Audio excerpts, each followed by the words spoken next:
अस्सलाम वालेकुम dear students. आज हमारा जो चैप्टर का लास्ट हिस्सा यानी एक्सरसाइज रह गई थी, तो उस एक्सरसाइज को हम देखेंगे कि चैप्टर नंबर 4 यानी सेल स्ट्रक्चर की जो एक्सरसाइज है, सेल के ऊपर जो एक्सरसाइज है उसके ऊपर उसके अंदर क्या क्या चीज़ें हैं, उसमें क्या चीज़ें हैं जो आपको याद रखनी चाहिए, अंडरस्टैंडिंग द कॉन्सेप्ट, और उसके अलावा फर्दर उसके शॉर्ट क्वेश्चन। ठीक है, तो सबसे पहला क्वेश्चन है what explain the function of cell membrane. तो फंक्शन ऑफ सेल मेम्ब्रेन के नीचे लिखा हुआ है, मैंने पॉप अप ऐड किया है कि cell membrane functions as a semi permeable barrier, यानी एक सेमी परमिएबल बैरियर है जो कुछ चीज़ों को जाने की इजाज़त देता है और कुछ को रोक देता है। तो लिखा है allowing a very few molecules across it while fencing the majority of the chemicals inside cell, यानी काफ़ी मैंने केमिकल्स को अपने कह रहे हैं अंदर से जाने से रोकता है और कुछ को जाने देता है। In this way cell membrane maintains its internal cell composition या कंपोजिशन ऑफ सेल। तो इस तरीके से जो सेल मेम्ब्रेन है वो अंदर की जो कंपोजिशन है उसको बरकरार रखती है। ठीक है, नेक्स्ट जो हमारा क्वेश्चन है वो है describe this structure of cell wall. तो इसके अंदर देखें the outer layer of plant cell wall is called primary cell wall, and cellulose is most common chemical in it. Some plants, for example, xylem cell, have also have a secondary walls on their inner side of primary wall. यानी primary wall के अंदर की तरफ secondary wall होती है जो xylem जैसे compact cell यानी बहुत ज़्यादा कह लें मजबूत सेल के अंदर, ये बहुत एज्ड सेल के अंदर। तो it is much thicker and contain lignin and some other chemical, इसमें लिग्निन और दूसरे केमिकल भी मौजूद होते हैं। They are pores in the cell wall, ये जो है सुराख हैं इनके इस सेल वॉल के अंदर एडजेसेंट सेल के साथ। उन सुराखों को कहते हैं जो साइटोप्लाज्म को कनेक्ट करते हैं एक सेल का दूसरे सेल के साथ। आर्काड प्लाज्मोडेस्माटा, ये 2 नंबर के शॉर्ट क्वेश्चन भी है। प्लाज्मोडेस्माटा वो पोर्स यानी सुराख हैं जो एक सेल को दूसरे सेल के साथ कनेक्ट करते हैं साइटोप्लाज्म को। ठीक है, नेक्स्ट अगला क्वेश्चन देख लेते हैं। तो नेक्स्ट क्वेश्चन है discuss nuclear structure and function. तो न्यूक्लियर स्ट्रक्चर क्या है? तो nucleus is bounded by double membrane known as nuclear envelope. Nuclear envelope contain many small pores that enable it to act semi-permeable membrane. और उन pores को क्या कहते हैं? उनको न्यूक्लियर पोर्स कहते हैं। और inside nuclear envelope granular fluid इसका जिसे ग्रैनुलर फ्लूइड है जिसे हम न्यूक्लियर प्लाज्म कहते हैं। ठीक है, और nuclear plasm contain 1 or 2 nucleoli. जो न्यूक्लियर प्लाज्म है उसमें न्यूक्लियोलाई होते हैं एक से ज़्यादा या एक, जिसको सिंगुलर हम न्यूक्लियोलस कहते हैं, और क्रोमोसोम्स होते हैं। न्यूक्लियोलस जो है वो डार्क स्पॉट है और it is the site where ribosomal RNA are form. ये वो जगह जहाँ पर आरएनए या का राइबोसोमल आरएनए जो है वो फॉर्म होता है, और इसी के जरिए आगे साइटोप्लाज्म में जाकर राइबोसोम बनते हैं। Next, chromosomes are visible only during cell division. जो क्रोमोसोम्स होते हैं वो सेल डिवीजन के दौरान विजिबल होते हैं जब इंटरफेस स्टार्ट होता है। नेक्स्ट चैप्टर में हम देखेंगे कि इंटरफेस क्या होता है। ठीक है, तो इंटरफेस नॉन डिवाइडिंग फेज है, इसके अंदर सेल जो है वो अपने आप को प्रिपेयर करता है डिवीजन के लिए। तो they are in the form of fine thread like structure known as chromatin. वैसे बाकी टाइम के अंदर ये थ्रेड लाइक स्ट्रक्चर होता है जिसे हम क्रोमेटिन कहते हैं। और chromosomes are composed of deoxyribonucleic acid and protein. Protein कौन सी है? मैं यहाँ पर प्रोटीन का नाम साथ लिख देता हूँ कि प्रोटीन है हिस्टोन। ठीक है, तो HISTONE। ठीक है, तो ये हिस्टोन प्रोटीन है जो कह लें डीएनए के साथ मिलकर क्रोमोसोम बनती है। ठीक है, तो ये हिस्टोन मैंने ऐड कर दिया है। अच्छा, आगे नेक्स्ट चलते हैं। तो नेक्स्ट में यहाँ पर describe the structure and function of endoplasmic reticulum and Golgi apparatus.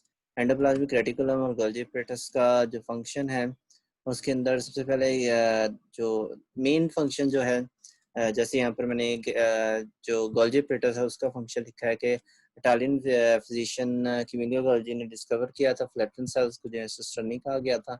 और in set of cisternae are stacked over each other. The complete set of cisternae is called Golgi apparatus। और इससे ये पाया कहाँ जाता है? प्लांट्स और एनिमल दोनों में पाया जाता है। It modifies molecule coming from the endoplasmic reticulum. जो मॉलिक्यूल्स एंडोप्लाज्मिक रेटिकुलम से आ रहे होते हैं उनको मॉडिफाई करता है और पैक करके छोटे छोटे मेम्ब्रेन्स के सैक में यानी गोल्जी वेसिकल की शक्ल में ये ट्रांसपोर्ट कर देता है वेरियस लोकेशन में इन द सेल, ठीक है, सेल के अंदर। जबकि जो आप क्या उसका नाम है एंडोप्लाज्मिक रेटिकुलम है उसका फंक्शन क्या है, तो अगर हम एंडोप्लाज्मिक रेटिकुलम का फंक्शन साथ ऐड कर दें तो एंडोप्लाज्मिक रेटिकुलम का फंक्शन क्या है ये देख लें कि एंडोप्लाज्मिक रेटिकुलम आपकी बुक के ऊपर पेज नंबर ये आ गया, ठीक है। तो ये पेज नंबर आपका है आई थिंक सो 1920 है ये, ठीक है। तो 20 पेज नंबर पे ये एंडोप्लाज्मिक रेटिकुलम में एंडोप्लाज्मिक रेटिकुलम के बारे में लिखा है। Endoplasmic reticulum is a network of interconnected channels that extend from cell membrane to nucleus develop. और ये दो टाइप के होते हैं, एक होता है रफ एंडोप्लाज्मिक रेटिकुलम और एक होता है smooth endoplasmic reticulum. Rough endoplasmic reticulum जो होता है वो उसमें न्यूमरस राइबोसोम होते हैं और इसी वजह से इसका फंक्शन होता है are E are. Rough endoplasmic जो रेटिकुलम है ये प्रोटीन सिंथेसिस करता है, ठीक है। तो इसका फंक्शन हम कॉपी कर लेते हैं और ये हमारी जो फाइल है इसके अंदर इस इंट्रोडक्शन से पहले जो हमारा इंट्रोडक्शन था उससे पहले हम लिख देते हैं आर ई आर का फंक्शन, ठीक है। तो आर ई आर फंक्शन करता है sir function as rough endoplasmic reticulum, protein synthesis करता है और ये जो है हमारे इट मॉडिफाइज गोल्जी। यहाँ पर हम लिख देते हैं गोल्जी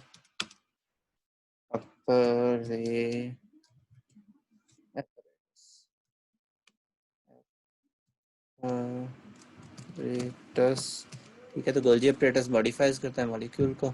आगे यह तीसरा वाला जो पार्ट हमारा है स्मूथ एंडोप्लाज्मिक रेटिकुलम का उसको भी ऐड कर देते हैं।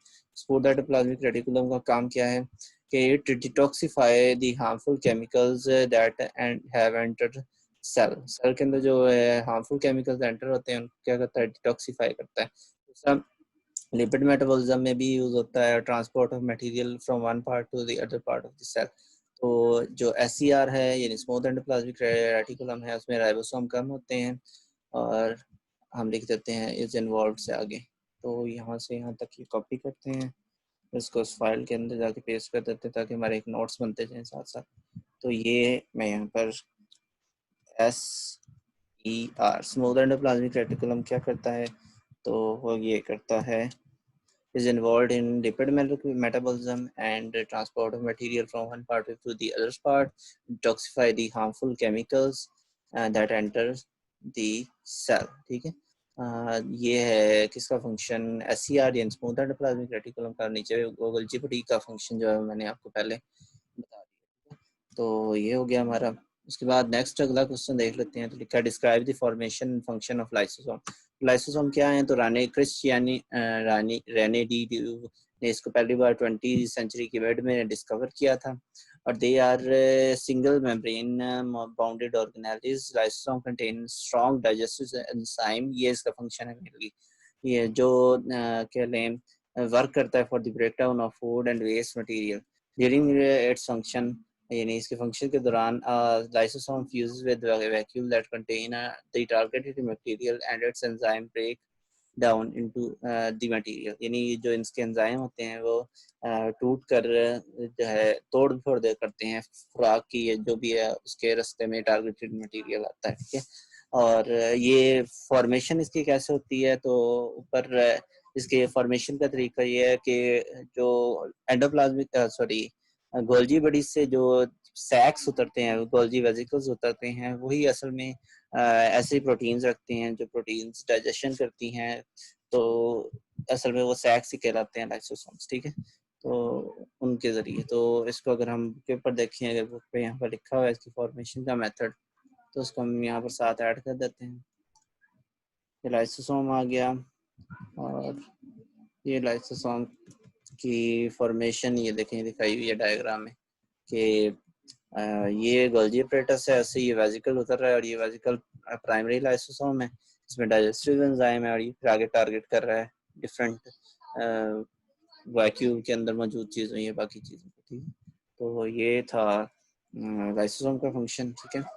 नेक्स्ट जो अगला क्वेश्चन है, explain what would happen when a plant और animal cell is placed in hypertonic solution. तो इसका आंसर देखें कि एनिमल सेल को जब प्लेस करेंगे हाइपरटोनिक सॉल्यूशन में तो लूज कर देगा वाटर और श्रिंक कर जाएगा साइज में, क्योंकि हाइपरटोनिक एनवायरनमेंट में अगर प्लांट सेल को रखेंगे तो वो लूज करेगा वाटर और साइटोप्लाज्म उसका श्रिंक कर जाएगा, और सेल जो है जब सेल वॉल वाला कोई सेल श्रिंक कर जाता है तो उसको हम कहते हैं प्लाज्मोलिसिस। तो ये प्लांट सेल में प्लाज्मोलिसिस हो जाएगी, ठीक है। तो ये दोनों में फर्क है। उसके बाद आगे describe the internal structure of chloroplast and compare it with mitochondria. तो यहाँ पर देखें कि माइटोकॉन्ड्रियम की तरह क्लोरोप्लास्ट में भी डबल मेम्ब्रेन स्ट्रक्चर होती है, ये कंपैरिजन है इसका। और आउटर मेम्ब्रेन स्मूथ होती है, वहाँ पर भी स्मूथ होती है, और इनर मेम्ब्रेन वहाँ पर यहाँ पर होती है थायलाकोइड सैक्स बना के, जबकि वहाँ पर इनर मेम्ब्रेन किस फॉर्म में होती है, वहाँ पर inner membrane in the form of finger like projection cristae, वहाँ पर क्रिस्टी की फॉर्म में होती है माइटोकॉन्ड्रिया में। The stack of thylakoid is called granum. जो थाइलाकोइड का स्टैक है उसको हम कहते हैं ग्रेनम, और ग्रेनम जो है फ्लोट करता है फ्लूइड के अंदर, जिसको हम स्ट्रोमा कहते हैं। और chloroplast are the sites of photosynthesis in eukaryotes. Eukaryotes के अंदर जो क्लोरोप्लास्ट है वो फोटोसिंथेसिस की साइट है, जहाँ पर फोटोसिंथेसिस होती है। और they contain chlorophyll green pigment necessary for photosynthesis, जो फोटोसिंथेसिस के लिए नेसेसरी है, ठीक है।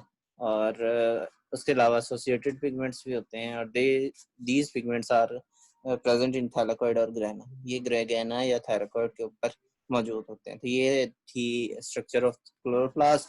और माइटोकॉन्ड्रिया भी इसी तरह ही है, लेकिन माइटोकॉन्ड्रिया में बस यहाँ ग्रेनम की बजाय फिंगर लाइक प्रोजेक्शन होती हैं, जिन्हें हम क्रिस्टी कहते हैं, ठीक है।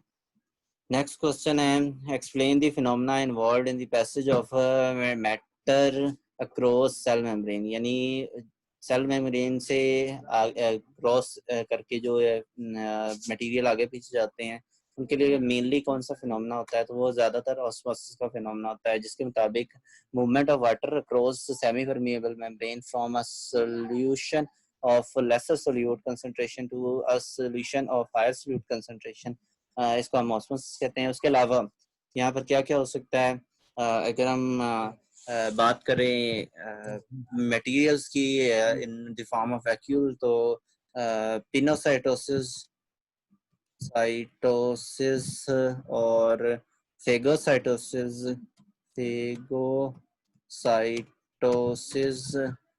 उसके अलावा जो कह लें एक्टिव ट्रांसपोर्ट है, एक्टिव ट्रांसपोर्ट और डिफ्यूजन, यानी डिफ्यूजन की टाइप फैसिलिटेटेड डिफ्यूजन, ये भी इसी तरीके से अक्रॉस द मेम्ब्रेन चले जाने के लिए यूज हो सकती है, ठीक है। इसके अलावा डिफ्यूजन भी फिल्ट्रेशन भी हो सकती है, ठीक है। लेकिन मेनली क्या होती है, मेनली होती है ऑस्मोसिस, ठीक है। तो ये फिल्ट्रेशन, ठीक है। तो ये सारी टाइप्स जो हैं ये यहाँ पर कह लें इसके अंदर यूज हो सकती हैं passage of material cross the membrane में, ठीक है। नेक्स्ट अगला क्वेश्चन जो हमारा है वो है, नेक्स्ट क्वेश्चन जो है वो है how turgor pressure develops in plant cells. तो इसका आंसर लिखा हुआ है कि most plant cell live in hypotonic environment. ज़्यादातर प्लांट सेल्स हाइपोटोनिक एनवायरनमेंट में होते हैं। There is low concentration of solute, इनमें कंसंट्रेशन ऑफ सोल्यूट बहुत थोड़ी होती है। इन एक्स्ट्रा सेलुलर फ्लूइड, जो बाहर वाले सेल के बाहर वाले फ्लूइड है उसमें सोल्यूट की मिकदार कम होती है, तो वहाँ पर पानी ज़्यादा होने की वजह से वहाँ से पानी सेल के अंदर आता है। As a result water tends to move first inside the cell and then inside vacuole. पहले वो सेल के अंदर आता है और फिर उससे वैक्यूल में जाता है, और जब वैक्यूल इंक्रीज हो जाता है साइज में, साइटोप्लाज्म प्रेस करता है बाहर की तरफ वैक्यूल के बढ़ने की वजह से, और जब वैक्यूल के बढ़ने से साइटोप्लाज्म प्रेस होता है तो सेल वॉल पर प्रेशर पड़ता है, जिससे ये थोड़ी सी एक्सपेंड कर जाती है। Dues to strong cell wall, क्योंकि प्लांट की सेल वाल स्ट्रॉन्ग होती है तो सेल वाल रप्चर नहीं होती बल्कि वैसे ही रहती है, रिजिड हो जाती है। और इस कंडीशन को जिसमें बाहर की तरफ दीवारों पर प्रेशर डल रहा हो, इसको हम कहते हैं टर्गर प्रेशर। और टर्गर प्रेशर के फिनोमेना को हम कहते हैं टर्गर, ठीक है। टर्गर का फिनोमेना होता है यहाँ पर। नेक्स्ट यहाँ पर अगला जो क्वेश्चन है वो देख लेते हैं। तो लिखा है state relationship between cell function and cell structure. Cell function और सेल स्ट्रक्चर के बारे में हमने तफसील से 3 पॉइंट्स पढ़े थे, शेप और साइज के लिहाज से, surface area to volume ratio के लिहाज से, और प्रेजेंस और एब्सेंस ऑफ और बुनियादी के लिहाज से। तो इसको आप अपने टॉपिक में देख सकते हैं, ये सारी चीज़ें वहाँ पर मौजूद हैं, ठीक है। उसके अलावा डिफरेंस बिटवीन प्रोकैरियोट और यूकैरियोट का टॉपिक नंबर 4.2.6 है, difference between prokaryote and eukaryotic cell, जो पेज नंबर 28 पर है, वहाँ पर आपको तफसील से ये पता चल जाएगा। Next surface area to volume ratio, cell size जो है लिमिट करते हैं सेल साइज को, इसके बारे में तफसील से टॉपिक 4.3 पे लिखा हुआ है, cell size and surface area to volume ratio, और 31-32 पेज नंबर पे है, इसको भी आप देख लीजिएगा। और major animal tissues in term of specific cell specification या cell specificities, locations and functions, तो इसके बारे में टॉपिक 4.5.1 पे लिखा हुआ है। और 4.5.1 में पेज नंबर 41 से 44 तक इसका आंसर लिखा हुआ है, ठीक है। सारे टाइप्स, चारों टाइप ऑफ टिश्यूज एनिमल्स की इसमें शामिल है। Next major plant tissue in terms of their cell specificity, location, function, तो इसके लिहाज से जो है वो 4.5.2 टॉपिक है, जो 45 से 49 पेज नंबर पे लिखा हुआ है, ठीक है। लास्ट टॉपिक सिंपल टिश्यू और कंपाउंड टिश्यू वाला, ठीक है। तो वो सारा कंप्लीट प्लांट टिश्यू के बारे में आपने अच्छे तरह आपको पता होना चाहिए। आगे शॉर्ट क्वेश्चंस हैं, जैसे सेल थ्योरी है, तो सेल थ्योरी के बारे में लिखा है, cell theory in its modern form includes following principles. इसके फॉलोइंग प्रिंसिपल है, सबसे पहला organisms are composed of one और मोर टाइप ऑफ सेल, यानी एक एक ज्यादा तरह के सेल से मिलकर बने होते हैं ऑर्गेनिज्म।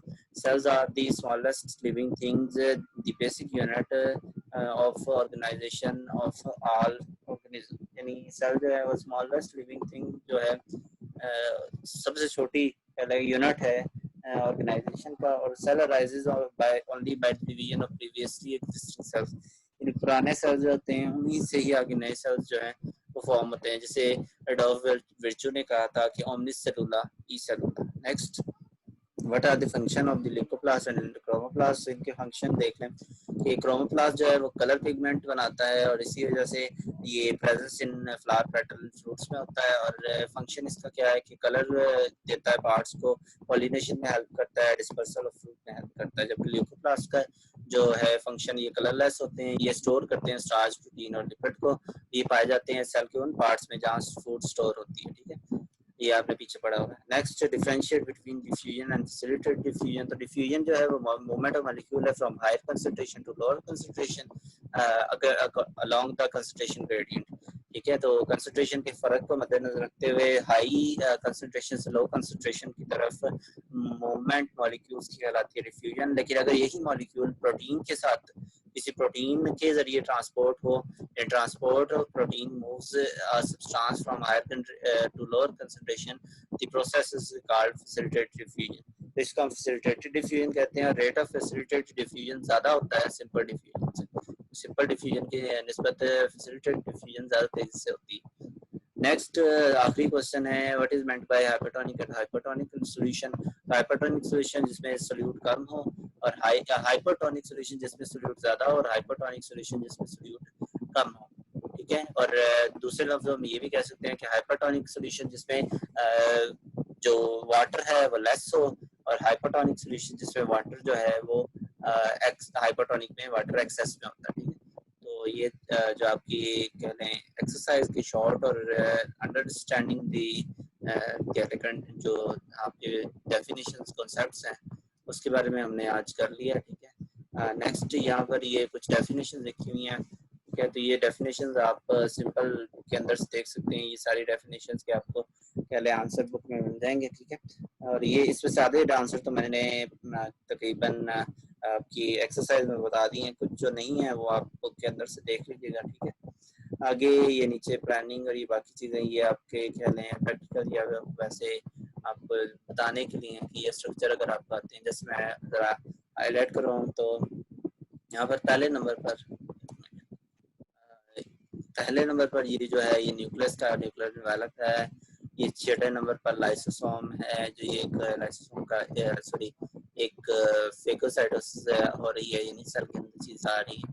इसके अलावा 4 पे ये गोल्गी एपरेटस है, 5 पे ये वैक्यूल है, 3 पे ये एंडोप्लाज्मिक रेटिकुलम है, 2 पे ये क्या आपका नाम है माइटोकॉन्ड्रिया है। ठीक है, तो इस तरीके से आप स्ट्रक्चर्स को डिफरेंट क्वेश्चन के अंदर देख सकते हैं। ठीक है, तो ये आपका ये जो क्वेश्चन है, इस क्वेश्चन का नाम क्या है, इनिशिएटिंग एंड प्लानिंग। प्लानिंग और इनिशिएटिंग के जरिए आपने चीज़ों को एक्सेस करना है, सोचना समझना है, उनके बारे में थोड़ा सा आइडिया हासिल करना है। ठीक है, तो ये आप अपनी कह लें टेस्ट योरसेल्फ एक तरह से, या आप अपने आप को इमेजिन करके कि ये कैसे हो सकता है कैसे नहीं, ये आप कर सकते हैं। ठीक है, तो इसी के साथ आपका चैप्टर नंबर 4 कंप्लीट होता है। नेक्स्ट लेक्चर के अंदर हम चैप्टर नंबर 5 यानी सेल डिवीजन के ऊपर डिस्कस करेंगे।